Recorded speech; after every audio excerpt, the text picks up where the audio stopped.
नमस्कार दोस्तों, अभी कुछ दिनों से कर्नाटका के उडुपी के स्कूलों और कॉलेजों में एक खास विचारधारा वाले लोगों ने माहौल बिगाड़ रखा है। कभी यहाँ स्कूलों में लड़के नमाज पढ़ने की मांग करते हैं तो कभी नमाज पढ़ते हैं। उन पे प्रतिबंध लगा दिया तो अब वहाँ पे मुस्लिम लड़कियाँ हिजाब पहन के क्लासेस अटेंड करने की मांग कर रही हैं।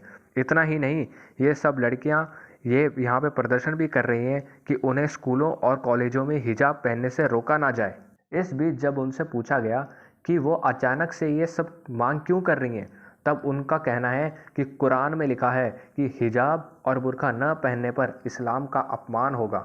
इसके बाद सैटरडे को कुंदापुर जूनियर और आर.एन. शेट्टी कॉलेज के हिंदू बच्चों ने भी भगवा स्कार्फ धारण करके हिजाब वालों के खिलाफ रैलियां की, या यूं कहें कि उनके खिलाफ प्रदर्शन किया। और अब कर्नाटका सरकार ने एक कमेटी का गठन किया है जो आने वाले कुछ दिनों में स्कूलों और कॉलेजों की यूनिफॉर्म्स पे गाइडलाइंस जारी करेगी।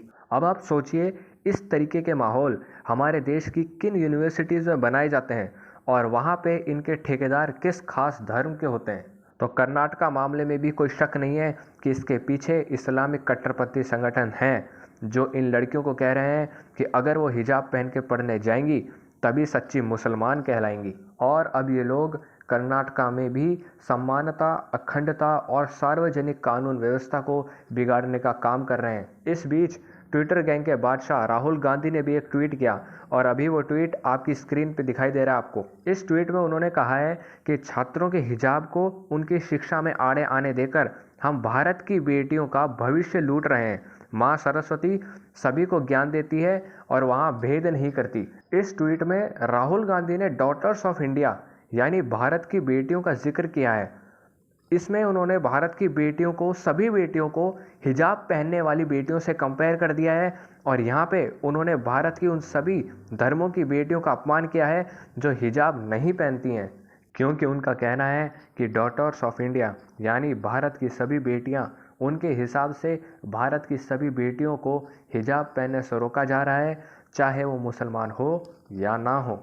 एक बात उन्होंने और कही कि माँ सरस्वती डजंट डिफ्रेंशिएट। तो माँ सरस्वती तो कोई भेदभाव नहीं करती, लेकिन सेकुलरिज्म की दुकान चलाने वाले राहुल गांधी ये नहीं जानते कि हिजाब पहनने की मांग करने वाले सरस्वती माता को पूछते ही नहीं। तो अब आखिर में सवाल यही आता है कि जब हमारे देश में हिंदू या कोई हिंदू संगठन ऐसी मांग रखता है या कोई सरकार हिंदू धार्मिक स्थलों का नवीकरण करती है या निर्माण करती है, तब हमारे देश के सेकुलरिज्म की ठेकेदारी करने वाले बड़े बड़े नेता और पत्रकार सेकुलरिज्म का ज्ञान देते हैं और बात जैसे ही किसी और धर्म पर आती है तब यही लोग चुप्पी साध लेते हैं। फिलहाल उडुपी के इंटर कॉलेज में पढ़ने वाली 6 मुस्लिम लड़कियां इस मामले को लेकर कर्नाटका हाईकोर्ट चली गई हैं और आने वाले कुछ दिनों में या हफ्तों में कोर्ट इस पे फैसला सुनाएगा। तो इसी के साथ दोस्तों आज की इस वीडियो को यहीं समाप्त करते हैं। अगर आपको अच्छी लगी तो लाइक करो, इन्फॉर्मेटिव लगी तो शेयर करो। जय हिंद, जय भारत।